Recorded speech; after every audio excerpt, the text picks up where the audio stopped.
selamat sore, siang, pagi, dan malam, sahabat Suara Umat TV dimanapun berada. Kali ini kami berada di Artifator Cafe dan kami berkesempatan untuk ngobrol-ngobrol santai bareng Bapak Mervin Panjaitan, seorang penulis buku. Ya, Halo Pak, apa kabar Pak? kabar baik, sehat-sehat. Baik Pak, ini kita membahas tentang menyongsong hari lahirnya Pancasila 1 Juni 2022 ini. Tapi pertanyaan saya, kenapa Bapak menulis buku revolusi yang tahun 1945 gitu, revolusi tentang Pancasila dari Soekarno gitu loh Pak? Ya, terima kasih Bung. Saya memang dengan sengaja sekarang ini menulis suatu paper berjudul Pidato Soekarno 1 Juni 1945 menjawab tantangan bangsa kini dan di masa mendatang. Mengapa saya memilih judul itu? Menurut hemat saya, Pidato Soekarno 1 Juni 1945 ini adalah naskah akademik dari pembukaan Undang-Undang Dasar 45 termasuk Pancasila dalamnya. Itu yang pertama. Ya. Yang kedua, menurut saya Pidato Soekarno 1 Juni 1945 ini relevan untuk menjawab tantangan bangsa yang terjadi kini dan yang diperkirakan akan terjadi di masa-masa mendatang. Oleh karena itu, maka saya memilih judul tersebut dan sengaja saya tulis dalam kerangka peringatan hari lahirnya Pancasila pada tanggal 1 Juni 2022 nanti. Ya. Ya, itulah alasannya. Oke. Bapak udah membedah buku revolusi atau pidato Pak Soekarno. Nah itu kaitan dengan kemerdekaan Indonesia dan gotong royong itu loh Pak. Ya, pidato Soekarno ini disampaikan di depan sidang panitia Badan Persiapan Usaha-Usaha Kemerdekaan Indonesia. BPUPKI. Ya, BPUPKI. Pertanyaan yang muncul dari ketua sidang, ya, Dr. Rajiman Wedoningrat adalah di atas dasar apa negara Indonesia merdeka nanti didirikan. Menurut Soekarno, para pembicara sebelumnya itu belum menjawab pertanyaan ketua sidang ini. Oleh karena itu di awal pidatonya Soekarno menyatakan, Bapak Tuan Ketua yang terhormat, saya akan menjawab permintaan dari Tuan Ketua. Pada kesempatan ini nanti saya akan berbicara tentang dasar dari negara Indonesia merdeka. Oke. Tetapi sebelum itu, perkenankanlah saya berbicara tentang kemerdekaan. Apa yang sebenarnya dimaksud dengan kemerdekaan? Menurut Soekarno, yang dimaksud beliau tentang kemerdekaan itu ialah kemerdekaan politik. Jadi, perjuangkan dulu kemerdekaan politik ini. Setelah itu barulah kita sempurnakan masyarakat Indonesia, kita jalankan, kita perjuangkan kemerdekaan-kemerdekaan yang lain, yaitu kemerdekaan di dalam segala bidang kehidupan. Nah ini sebelum kita ke kemerdekaan itu berdasarkan sejarah yang kita baca ini Pak, dalam sidang itu terjadi perdebatan ya, antara kelompok religius, dalam hal ini kelompok Islam dengan nasionalis gitu Pak. Nah, kenapa Soekarno bisa punya power di situ, bisa punya argumentatif yang bisa meyakinkan kelompok sebelah gitu loh, dan bahwa Pancasila ini udah benar untuk Indonesia gitu loh Pak? Iya, ini memang saya pikir ya, Soekarno itu memang punya kelebihan. Pertama, dari sejak muda dia sudah menyadari bahwa Indonesia ini adalah negara bangsa. Bahwa yang mau dimerdekakan ini adalah bangsa Indonesia. Itu sebabnya saya kira Soekarno mendirikan Partai Nasional Indonesia. Iya. Dan ternyata memang pada waktu Sumpah Pemuda tahun 1928, secara bersama-sama para pemuda waktu itu mengakui bahwa kita ini adalah satu bangsa Indonesia, dan hidup di tanah air Indonesia. Dan menggunakan bahasa Indonesia sebagai bahasa sehari-hari. Itu dari awal. Yang kedua, memang Soekarno banyak menulis. Antara lain dia menulis tentang apa yang akan dikerjakan nanti setelah Indonesia merdeka. Pada tahun 1933, Soekarno menulis buku Mencapai Indonesia Merdeka. Di dalam buku itu sudah ditulis bahwa kemerdekaan itu adalah kemerdekaan politik, kemerdekaan itu adalah jembatan emas, dan di seberang jembatan emas itulah nanti akan disempurnakan kondisi masyarakat Indonesia. Kondisi kesehatannya, pendidikannya, dan lain sebagainya. Tetapi yang penting adalah dari awal Soekarno mengatakan, dan itu sudah menjadi semboyan sejak tahun 1932, sudah menjadi semboyan para pemuda waktu itu, Indonesia merdeka sekarang. Indonesia harus merdeka gitu. Oleh karena itu, Soekarno memang banyak berbeda pendapat dengan peserta sidang BPUPK yang lain. Banyak dari peserta sidang itu yang menghendaki selesaikan dulu persiapan-persiapan ini sampai jelimet, barulah kita merdeka. Tapi menurut Soekarno, kalau persiapan ini diselesaikan sampai jelimet, dia khawatir kita tidak pernah merdeka. Nah, oleh karena itu dia katakan, kita merdeka dulu sekarang, yaitu kemerdekaan politik, baru setelah kita merdeka itu, nanti kita sempurnakan segala kondisi masyarakat kita ini. Masyarakat setelah merdeka dulu. Setelah merdeka. Jadi kemerdekaan politik itu kita ambil dulu. Baru kemerdekaan dalam kehidupan yang lain, ilmu kesehatan, teknologi dan sebagainya, itu kita raih.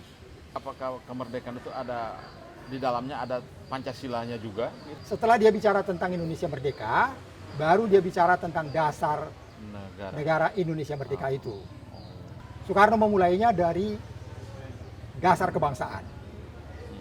Menurut Soekarno, yang paling tepat menjadi dasar pertama negara ini adalah Indonesia merdeka ini adalah dasar kebangsaan.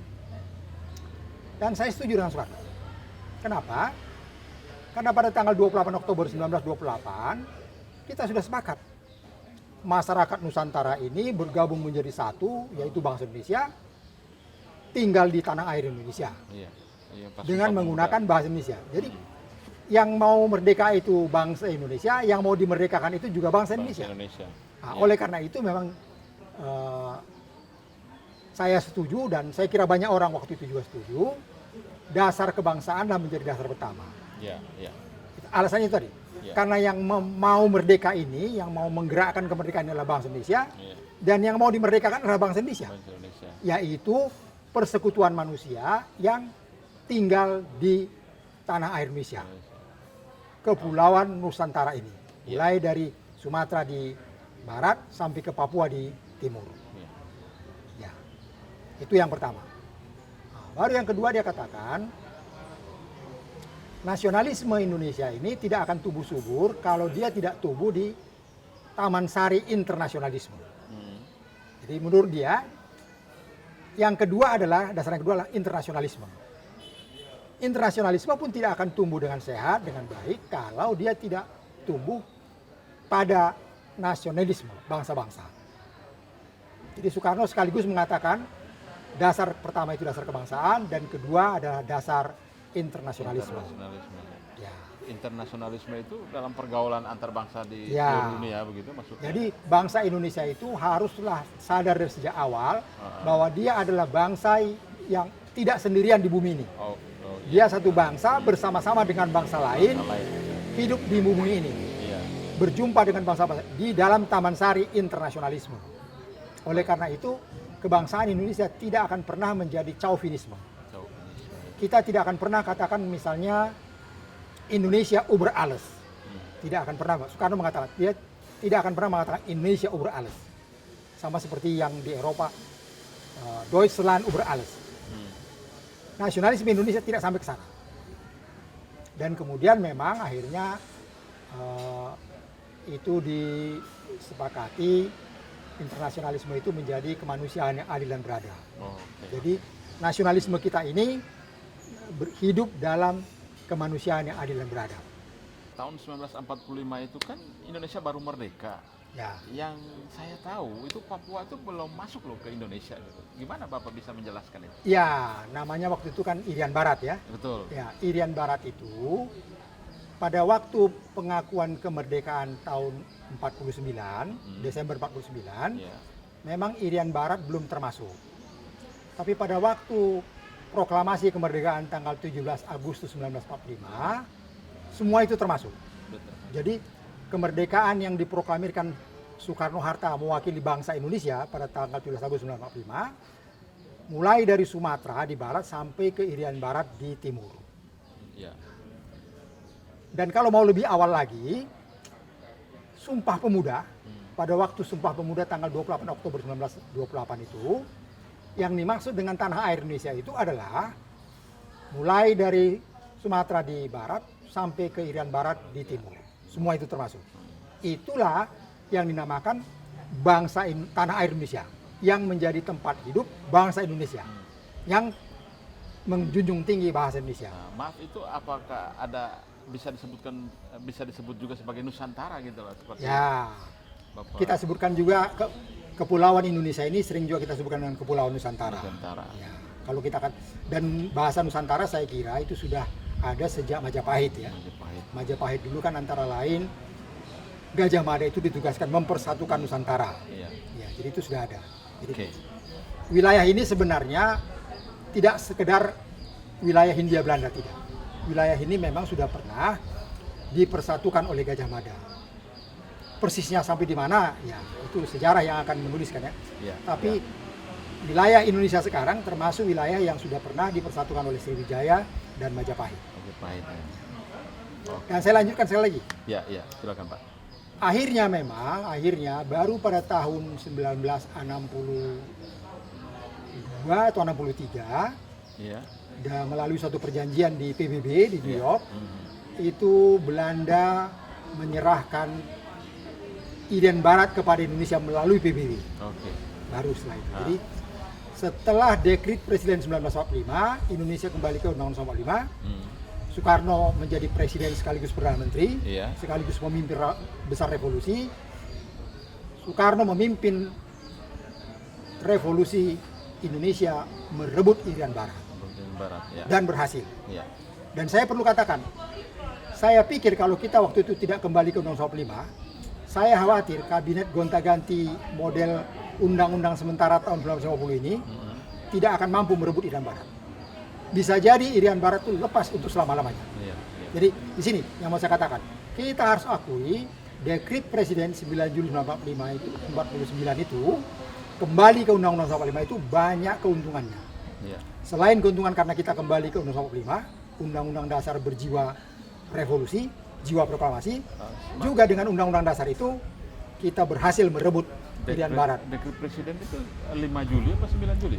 5 Juli. 5 Juli ya. Dekrit Presiden 5 Juli 1959. Ya.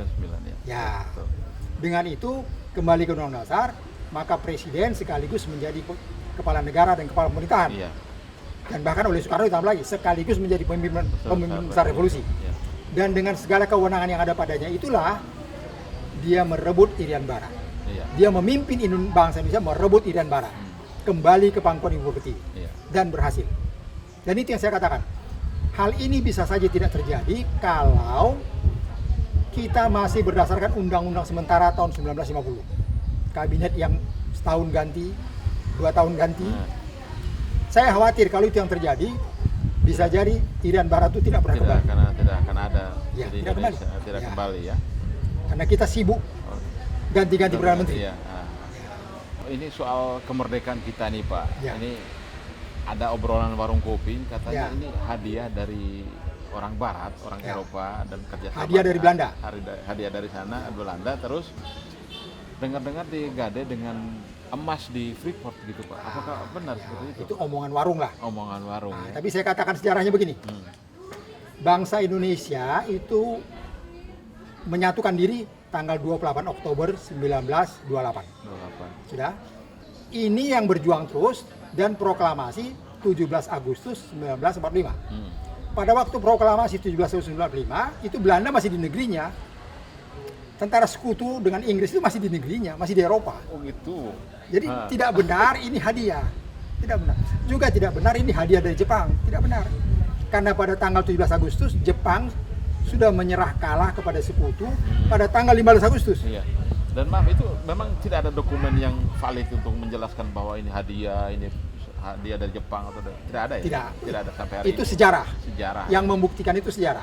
Sejarah. Jadi pada waktu proklamasi kemerdekaan 17 Agustus 1945, Indonesia ini vakum. Tidak di bawah Jepang, juga tidak di bawah Belanda. Vakum.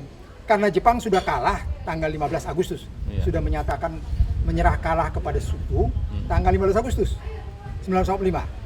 Sementara tentara Jepang baru datang sekitar September 1945. Belanda baru datang.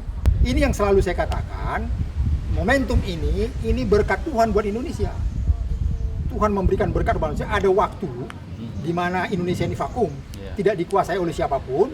Dalam kevakuman itulah Soekarno Hatta mewakili bangsa Indonesia memproklamirkan kemerdekaan Indonesia dalam keadaan vakum. Jadi kalau dikatakan hadiah dari Jepang itu tidak benar, dikatakan hadiah dari Belanda juga tidak benar, dikatakan hadiah dari Sekutu juga tidak benar. Semua itu tidak benar. Dan memang kalau sekarang kita mau lihat, hampir di seluruh kota di Indonesia ada Taman Pahlawan. Di Taman Pahlawan itulah dikuburkan mulai dari pahlawan-pahlawan yang tercatat namanya sampai pahlawan-pahlawan tanpa nama. Itu pahlawan yang mempertahankan kemerdekaan Indonesia. Kalau kemerdekaan itu hadiah, maka Taman Pahlawan itu tidak perlu ada. Udah nggak penting, Ya. hadiah. Toh sudah dihadiahkan. Iya, Itu benar. perjuangan. Iya, betul. Ingat 10 November. Itu perjuangan. Iya. Kita bukan cuma melawan, bahkan kita akhirnya perang dengan tentara Sekutu. Iya. Tanggal 10 November di Surabaya itu. Surabaya ya. Ya, Tentu. jadi sudahlah, itu saya kira omongan-omongan di kedai kopi, barangkali dia kurang kerjaan saja ya. Iya. Tapi melawan itu tidak usah pakai dokumen, melawan itu adalah pakai sejarah. Iya.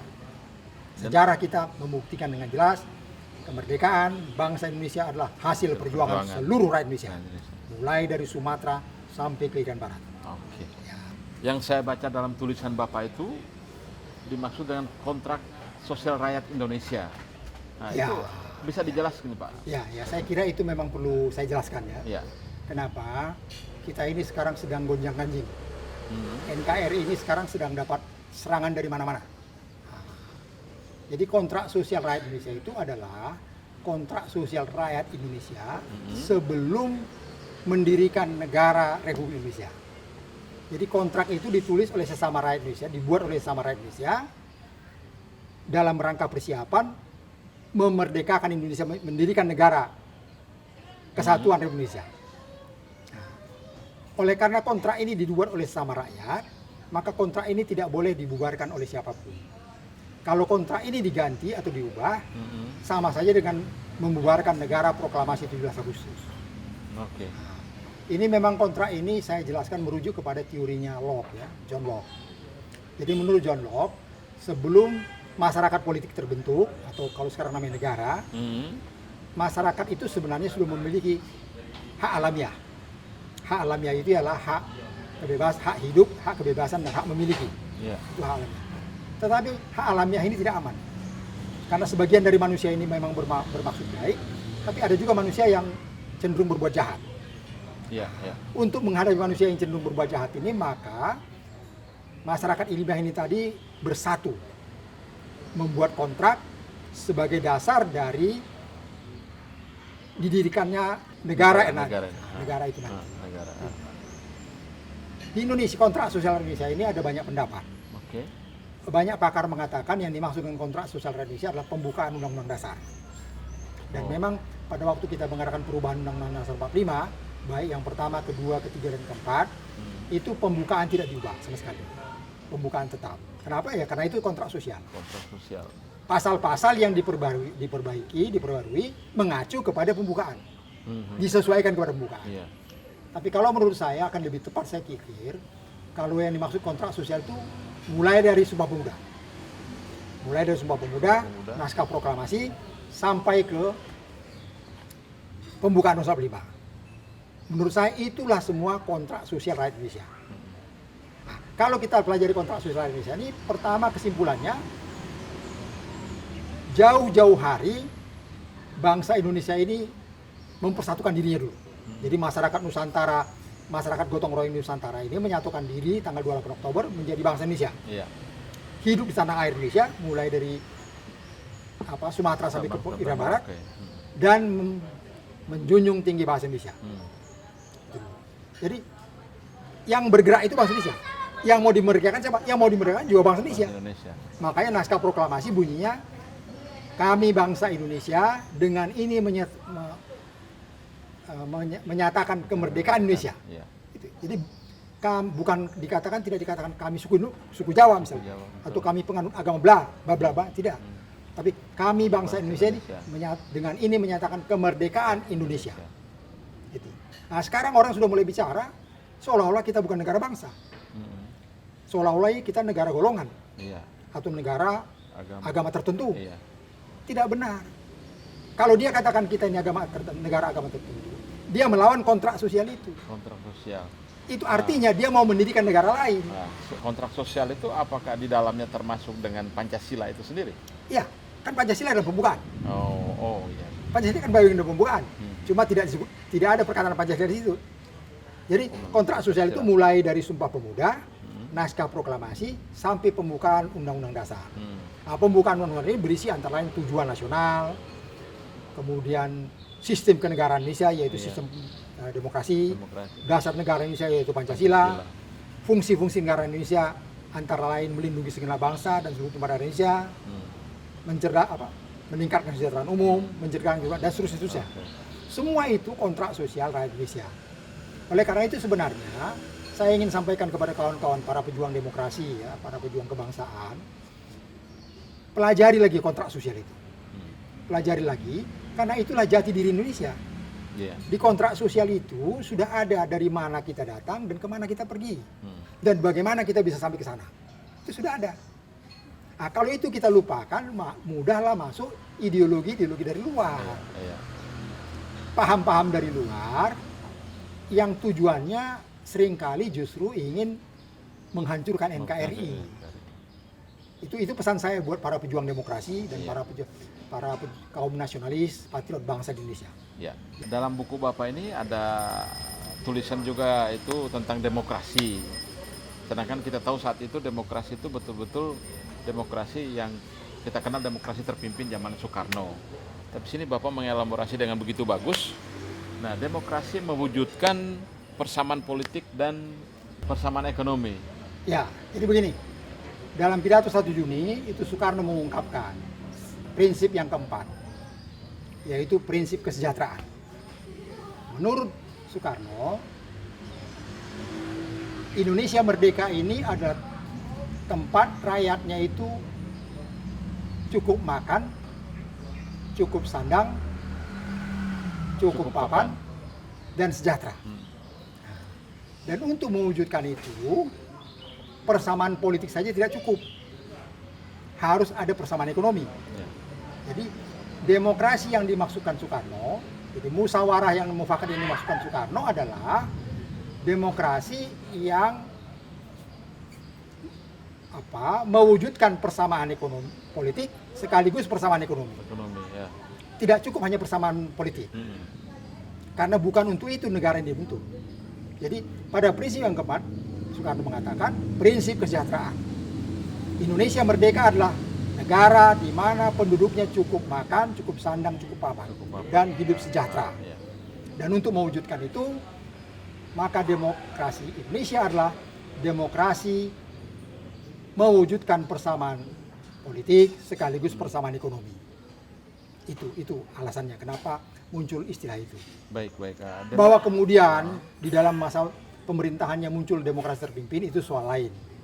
Itu aspek politik mungkin. Ya, karena itu kan kemudian. Kita tidak tahu apa yang terjadi kemudian kenapa jadi begitu.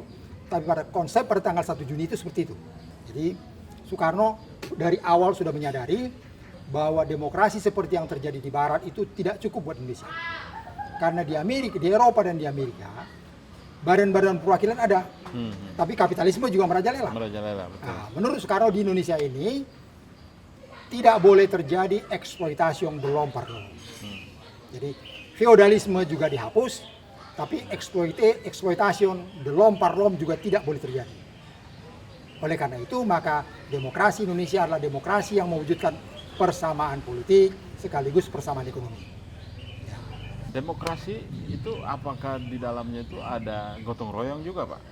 Ya, ini demokrasi gotong royong. Nah, Di bagian akhir dari pidatonya, Soekarno mengatakan, hendaklah negara kita ini negara gotong royong. Jadi dia berkatakan, mari kita selesaikan gawe kita ini dengan bergotong royong. Oke. Selanjutnya nanti, Indonesia merdeka akan diselenggarakan juga dengan gotong royong. Iya. Nah, di dalam gotong royong itulah, jadi salah satu nilai gotong royong itu adalah persaudaraan. Persaudaraan, Jadi, betul. nilai gotong royong itu adalah persaudaraan, kesetaraan, kemerdekaan, dan kebaikan bersama. Jadi di dalam masyarakat gotong royong itu kita kerja bersama, berkeringat bersama, tapi bahagia bersama. Betul. Iya. Semua berkeringat, semua berbahagia. Itulah negara gotong royong itu. Betul. Dan itu bisa dengan demokrasi juga, itu satu. Ya itu tadi, demokrasi satu yang ditawarkan dia ini. Iya. Demokrasi yang mewujudkan persamaan politik dan persamaan ekonomi. Ekonomi. Dan saya pikir sekarang kita sudah mencapai demokrasi persamaan politik. Sudah. Ya. Tapi persamaan ekonomi belum. Belum, betul. Di Indonesia sekarang menurut saya masih terjadi ketimpangan ekonomi Iya. dan ketidakadilan sosial. Iya. Itu sebabnya saya katakan pidato Soekarno ini relevan buat masa kini. Antara lain buat mewujudkan itu tadi, menghapus ketimpangan ekonomi sekaligus mewujudkan keadilan sosial bagi seluruh Indonesia, yaitu demokrasi, mewujudkan persamaan politik sekaligus persamaan ekonomi. Iya. Ya, ini yang saya katakan itu relevan ya. Jadi Masih menjawab relevan. tantangan masa kini dan masa mendatang itu seperti ini antara lain. Iya. Dan ini juga tidak banyak yang tahu juga, Pak. Ya, Maksudnya, inilah ah, mumpung kita dalam kerangka memperingati hari lahirnya Pancasila tanggal 1 Juni 2022 nanti, mari kita bongkar lagi, kita pelajari lagi pidato Soekarno ini. Iya. Dan pidato Soekarno kita perhadapkan dengan kondisi yang ada. Iya. Relevan tidak? Nah, menurut saya relevan. Iya. Bahkan pidato Soekarno menjawab tantangan yang ada sekarang ini. Iya. Tantangan sekarang ini kan berat. Ya, berat. Iya, betul. Manusia sudah tambah banyak, yang pengangguran banyak, Iya. yang miskin banyak, dan seterusnya. Bisa jadi lebih berat daripada kondisi barangkali 20-30 tahun yang lalu. Iya. Sementara sumber daya alam sudah mulai banyak yang kurang. Tapi kalau kita pelajari ulang pidato Soekarno 1 Juni, kita bisa mendapatkan jawabannya. Iya. Antara lain tadi, demokrasi Indonesia adalah demokrasi yang mewujudkan persamaan politik sekaligus persamaan ekonomi. Semua Ya. masyarakat itu, semua Ya, warga negara semua. tidak melihat golongan mana, agama Sama mana. semua. Sama semua. Karena yang namanya negara bangsa itu prinsip yang pertama adalah kesederajatan politik, kesejahteraan manusia. Iya. Jadi kalau kita bangsa ini mengatakan kita bangsa Indonesia, artinya bangsa Indonesia ini derajat manusianya sama. Tidak ada yang diutamakan, tidak ada yang diabaikan. Iya, dianaktirikan ya. Nah, kalau ada diskriminasi itu namanya bukan bangsa. Itu namanya berbangsa-bangsa. Iya. Jadi ada yang bangsa Indonesia, ada yang bukan bangsa Indonesia. Tapi kalau bangsa Indonesia titik itu artinya manusianya sederajat. Banyak generasi milenial yang nggak memahami itu atau mereka memang belum nyampe gitu loh. Mereka selalu mendewakan hal-hal yang kekinian gitu. Ya sebenarnya bukan cuma generasi milenial. Yang Ini bapak-bapak pejabat sekarang ini juga banyak yang tidak menguasai itu. gitu ya. Ya jadi kalau mereka peringati hari lahirnya Pancasila ya ini upacara. Itu sebabnya saya setuju dengan suara umat ini. Tidak melalui upacara tapi melalui suatu serangkaian diskusi-diskusi Diskusi-diskusi. yang diunggah di YouTube dan Iya. orang bisa dengar, orang bisa nonton. Setelah itu nanti kita buat diskusi on-site misalnya. Iya. Nah, bahkan saya setuju dengan Mas Gabriel, kita lanjutkan dengan pelatihan politik kebangsaan. Iya. Politik kebangsaan goes to kampus, Iya. atau Goes to church. Goes to church, ya. Barangkali begitu kita lanjutkan. Iya, Jadi iya. supaya kita tidak terombang-ambing oleh informasi yang banyak ini ya. Informasi yang banyak ya. Iya, sekarang di internet kan banyak informasi macam-macam ya. Iya. Kalau kita tidak kuat, katakan lagi, kalau kontrak sosial itu saja kita lupakan, Iya. kita goyang. Tapi kalau kontrak sosial right yang saya katakan tadi, Sumpah Pemuda, Naskah Proklamasi dan pembukaan Undang-Undang Dasar ini kita ingat dan kita pelajari, kita kokoh. Indonesia kokoh dan utuh. Nah, dan kalau Iya. bangsa Indonesia kokoh, negara ini juga kokoh. Kokoh ya. Semua niat-niat buruk itu akan pergi dengan sendirinya. Indonesia ini kan ada dua kubu yang memang nggak habis-habisnya ini, Pak. Ya. Nah, apakah dengan pidato Soekarno tahun 45 itu, apakah ini masih relevan atau Ya, bagaimana? memang waktu pidato itu disampaikan, di ruang sidang itu ada kaum nasionalis, ada kaum Islam. Tapi pada tanggal 18 Agustus 1945 selesai. dengan ditetapkannya Undang-Undang Dasar 45 dan dipilihnya Presiden Soekarno dan Wakil Presiden Hatta. Selesai, Oh, sudah. selesai udah. Tidak ada. Makanya jangan diributin lagi. Oke, berarti itu udah nggak ada masalah. Nggak ada soal. Sebenarnya tidak ada soal. Tidak ada soal. Karena pada tanggal 18 Agustus 1945 itu di dalam sidang panitia persiapan kemerdekaan Indonesia selesai sudah. Sudah deal semua ya. Iya, Undang-Undang ditetapkan, Presiden terpilih ditetapkan, yaitu Soekarno, Wakil Presiden Hatta, sudah. Dan udah disepakati Pancasila Iya, sebagai sudah. dasar negara ya. Sudah. Berarti hari ini orang-orang yang ribut soal itu, berarti ini kan orang-orang yang Ya nggak memang ada- orang ini berniat buruk. Berniat buruk. Mereka mau menghancurkan NKRI dan nanti setelah NKRI runtuh dia akan dirikan negara baru. Ingat, dia bukan mengubah NKRI. Dia mendirikan negara baru.